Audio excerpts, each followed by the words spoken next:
ہر شہر اور ہر بستی میں دو طرح کی آبادیاں ہوتی ہیں۔ عام طور پر یہ ہوتا ہے کہ شہر کا مرکزی علاقہ مزدحم ہوتا ہے، اس میں ہجوم ہوتا ہے، اور پھر نواحی میں ذرا کشادہ مکانات ہوتے ہیں۔ تو لوگ جب حالات ساتھ دیتے ہیں، جب کچھ نہ کچھ مالی فراوانی ہوتی ہے، تو اس مزدحم علاقے سے نواحی کی طرف چلے جاتے ہیں۔ ایسا ہوتا ہے کہ نہیں ہوتا؟ اور کبھی کبھی ایسا بھی ہوتا ہے کہ یہ ایک بہت خطرناک سودا ہوتا ہے، اس لیے کہ آبادی کے اندر مساجد ہوتی ہیں، دینی مراکز ہوتے ہیں، مکاتب اور مدارس ہوتے ہیں، اور نواحی میں یہ سہولیات نہیں ہوتی، اس لیے نسلیں دین سے کٹ جاتی ہیں۔ اللہ کے فضل و کرم سے اب تو یہاں بہت زیادہ مساجد کی تعمیر ہو چکی ہیں، مساجد آباد بھی ہیں، اللہ اور آباد فرمائے، کہیں آمین۔ مگر یہ جاننا چاہیے کہ اسلام نے دیہاتی زندگی کو پسند نہیں کیا، یعنی بلا کسی خاص سبب کے شہر چھوڑ کر آبادی سے باہر چلے جانا، اس کو اسلام نے پسند نہیں کیا۔ اس کی کراہت اور ممانعت بھی وارد ہوئی ہے، شاید آپ نے یہ بات پہلے نہ سنی ہو، اور اس کی وجہ یہ ہے کہ بدو جو لوگ ہوتے ہیں، جو گوار ہوتے ہیں، وہ دین سے ناواقف ہوتے ہیں، اور اس ناواقفیت کی وجہ یہ ہوتی ہے کہ دینی مراکز سے دور ہوتے ہیں۔ بھائی دیکھو، اللہ سبحانہ و تعالیٰ نے کیا کثرت سے انبیاء اور مرسلین کو مبعوث نہیں کیا دنیا میں؟ کیا ہے کہ نہیں کیا؟ کبھی تاریخ میں ایک بھی نبی کو اللہ تعالیٰ نے ایسی جگہ نہیں بھیجا جہاں آبادی نہ ہو، بلکہ آبادیوں کے بیچوں بیچ، تہذیب اور شہروں کے بیچوں بیچ، اور اس تہذیب کو تہذیب بنانے کے لیے، ثقافت کو ثقافت بنانے کے لیے، انسانیت کو انسانیت سکھانے کے لیے، اللہ کے بندوں کو اللہ کی بندگی سکھانے کے لیے انبیاء آبادی کے بیچوں بیچ آتے رہے ہیں، اور یہ اللہ کی سنت رہی ہے۔ اور سرکار دو عالم صلی اللہ علیہ وسلم کی تو اپنی خاص شان ہے، آپ کو تو ام القریٰ میں بھیجا، یعنی ساری بستیوں کی مرکزی بستی جو ماں کی حیثیت رکھتی ہے، اس جگہ پہ بھیجا جو ایشیا اور افریقہ اور عرب سب کے بیچوں بیچ، ساری دنیا کا مرکزی نقطہ مکہ مکرمہ، جہاں سب پہنچ سکیں، اور پہنچتے ہیں اور پہنچتے آئے ہیں۔ لیکن میں یہ بات عرض کر رہا تھا کہ ہر شہر میں، ہر بستی میں دو طرح کی آبادیاں ہوتی ہیں۔ ایک تو وہ آبادیاں جو زمین کے اوپر مکانات میں بستی ہیں، انسان مکانوں میں رہتے ہیں نا، کیا خیال ہے جی؟ کمروں میں رہتے ہیں، اور پھر یہ کمرے نظر بھی آتے ہیں، نظر آتے ہیں کہ نہیں آتے؟ دور سے نظر آتے ہیں، جہازوں سے بھی نظر آتے ہیں، گاڑیوں سے بھی نظر آتے ہیں، پیدل کوئی چل رہا پھر بھی نظر آتے ہیں۔ مسافر دیکھتا ہے کہ یہاں آبادی نہیں ہے اور یہاں آبادی شروع ہو رہی ہے، تو بھائی بستیاں نظر آتی ہیں کہ نہیں نظر آتی؟ آتی ہیں نظر، مکانات نظر آتے ہیں، اور ہر شہر کا الگ رنگ اور انداز، کہیں پتھر کی تعمیر ہے، کہیں اینٹ کی تعمیر ہے، کہیں کچھ اور، کہیں چونا استعمال ہو رہا ہے۔ تو مکانات کے مختلف نقوش اور ڈیزائن، ان کی شکل و صورتیں، ان کی آبادیاں، کہیں سڑکیں تنگ ہیں، کہیں کشادہ ہیں، دکانیں ہیں، بازار ہیں، یہ سب نظر آتا ہے۔ یہ رنگ و بو کی دنیا ہے۔ تو ایک تو یہ آبادی ہے جو مکانات میں زمین کے اوپر بستی ہے اور نظر آتی ہے، اور دوسری آبادی ہر شہر میں وہ ہے، وہ بھی نواحی میں، جو زمین کے نیچے ہے۔ جو لوگ دفن ہیں، دنیا کے کسی شہر میں چلے جائیں، کسی آبادی میں چلے جائیں، تو ہر شہر میں قبرستان ہوتا ہے کہ نہیں ہوتا؟ اور وہ قبرستان کے اوپر عمارتیں نظر آتی ہیں؟ نہیں نظر آتی۔ کچھ لوگ جہل کی وجہ سے عمارتیں بنا دیتے ہیں، اس کو شریعت نے منع کیا۔ قبر کو پکا بنانے کا کوئی مقصد نہیں، اور اس سے میت کو کوئی فائدہ نہیں، اور اس میں کوئی اعزاز نہیں، اور رتی برابر اس کے اعمال میں اس سے کوئی اضافہ نہیں ہونے والا، کمی نہیں ہونے والی۔ بعد والوں کو سوچنا چاہیے، لوگ سمجھتے ہیں کہ اس میں میت کا اعزاز ہے، عزت ہے، تعظیم ہے، ایسا نہیں۔ میت کا اعزاز، عزت، تعظیم ان کے لیے دعا کرنے میں ہے، ان کی طرف سے اللہ سبحانہ و تعالیٰ سے مغفرت مانگنے میں ہے، ان اعمال میں ہے جو آخرت میں کام دیں اور پکی تعمیر کرنے میں ان کو فائدہ نہیں ہے۔ لیکن چونکہ یہ زمین کے نیچے رہنے والی بستی قبرستان کی، یہ پورا شہر آباد جو ہوتا ہے، ہر شہر میں دیکھو ہر انسان کو گھر سے قبرستان کی طرف ایک نہ ایک دن لے جایا جاتا ہے کہ نہیں لے جایا جاتا؟ یہ ہے، یہ حقیقت، لیکن اس کی طرف توجہ نہیں جاتی، حتیٰ کہ جب مسافر گزر بھی رہا ہو تو بسا اوقات تو قبرستان نظر بھی نہیں آتا، اس لیے کہ وہاں تعمیر نہیں ہے، بس زمین نظر آتی ہے، اور بسا اوقات پتہ چل جاتا ہے کہ یہاں قبریں ہیں، کوئی علامت ہوتی ہے، پتہ چل جاتا ہے قبریں ہیں، لیکن لوگ وہاں سے گزر جاتے ہیں۔ اس لیے یہ بھی ایک یاد رکھنے کی بات ہے کہ آپ صلی اللہ علیہ وسلم نے شروع اسلام میں منع فرمایا تھا، لیکن بعد میں پھر اجازت دی، ترغیب دی کہ میں نے تمہیں قبروں کی زیارتوں سے منع کیا تھا، لیکن قبروں کی زیارت کیا کرو اس لیے کہ وہ آخرت کو یاد دلاتی ہیں۔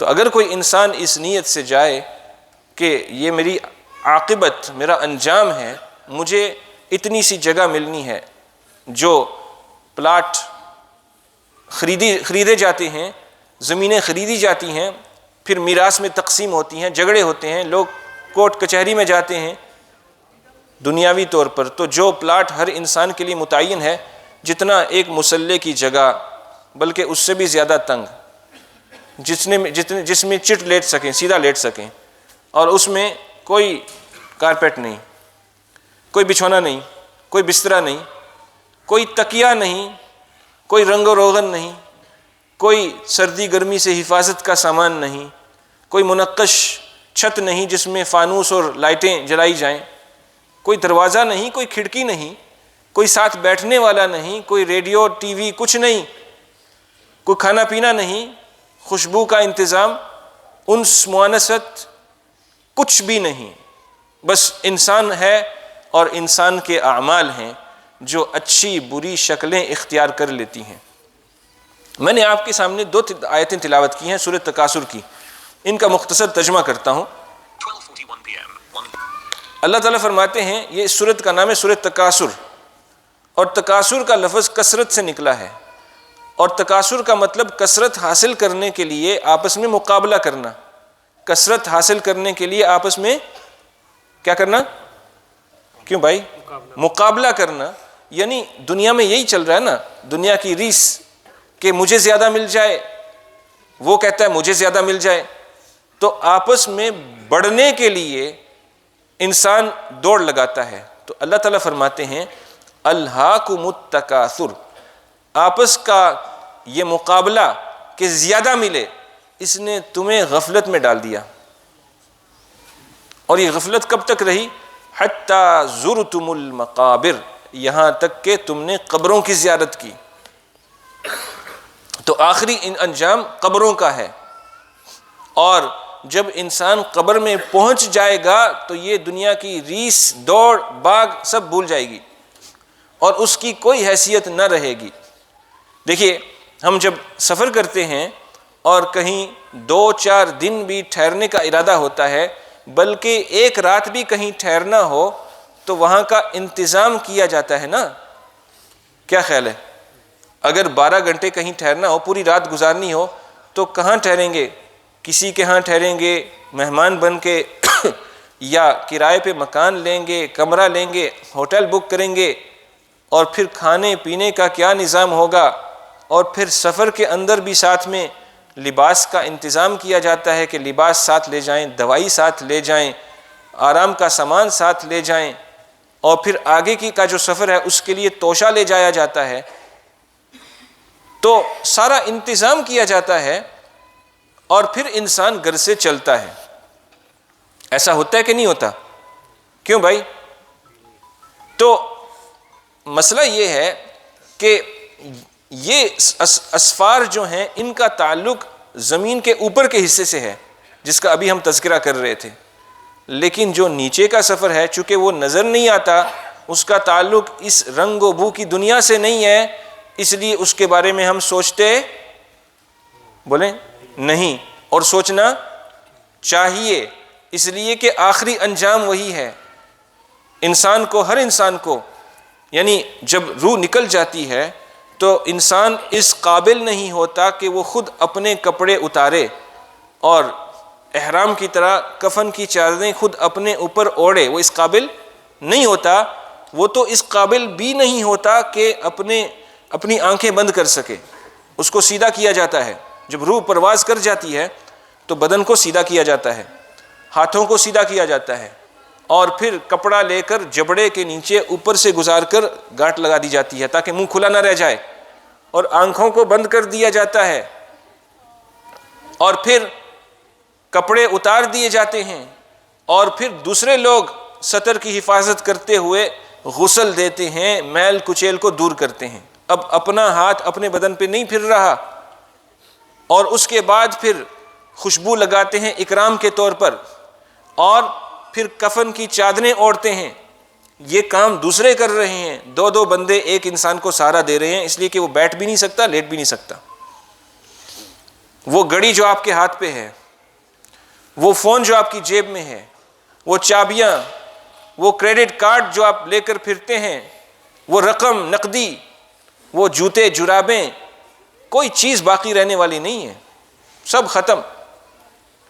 اور اس کے بعد پھر پھٹے سے اٹھا کر، یا تو ویسے ہی اگر زمین پکی ہو، جیسے یہاں زمین نرم ہے، تو پھر صندوق میں ڈال کر دفن کرنے کے لیے لے جایا جاتا ہے، پھر خدا حافظ، پھر اللہ کے حوالے۔ تو یہ سبق جو ہے یہ کتنا اہم ہے، کتنا اہم ہے، اس کی طرف توجہ دلانے کے لیے اتنا کافی ہے کہ آپ دیکھیں نبی کریم صلی اللہ علیہ وسلم جن سورتوں کی تلاوت فجر کی نماز میں کیا کرتے تھے، ان میں اکثر قیامت کے احوال کا ذکر ہے، اور ان اخیر عمر میں آپ صلی اللہ علیہ وسلم کے چند بال سفید ہو گئے، چند بال 10-20۔ تو کسی نے عرض کیا کہ یا رسول اللہ شبتا، بڑھاپے کے آثار نظر آنے لگے، تو فرمایا کہ فلاں فلاں فلاں سورت نے مجھے بوڑھا کر دیا۔ اور ان سورتوں میں آپ سنتے نا عَمَّ يَتَسَاءَلُونَ، سورت سنتے ہیں کہ نہیں سنتے؟ اور اِذَا الشَّمْسُ كُوِّرَتْ، ان سورتوں کا نام لیا، ان سورتوں نے مجھے بوڑھا کر دیا، کیونکہ ان میں قیامت کا ذکر ہے۔ کیا مجھ پر کوئی اثر پڑتا ہے جب میں یہ سورتیں پڑھتا ہوں، سنتا ہوں؟ کیا آپ پر کوئی اثر پڑتا ہے؟ ان چیزوں نے تو بوڑھا کر دیا کہ اس مکان سے بڑے مکان کی طرف منتقل ہونا ہے، اس کا قرضہ ادا کرنا ہے، فلاں تجارت میں پیسے لگائے ہیں، اس میں نفع ہو رہا ہے یا نقصان ہو رہا ہے، فلاں شادی بیاہ کا انتظام کرنا ہے، اس میں اتنے زیادہ لگانے ہیں۔ اس کی فکر تو سب کو ہے، لیکن جو آخری انجام ہے اور جو زمین کے نیچے کا گھر ہے، اس کا انتظام، اس کی رہائش کا ہم میں سے کسی کو فکر نہیں ہے۔ پینشن کی تو فکر ہے، لیکن وہاں کی پینشن کی فکر نہیں ہے۔ تو بھائی، جمعہ کا خطبہ نبی کریم صلی اللہ علیہ وسلم اس میں ہمیشہ ایک مخصوص مضمون تو بیان کیا ہی کرتے تھے۔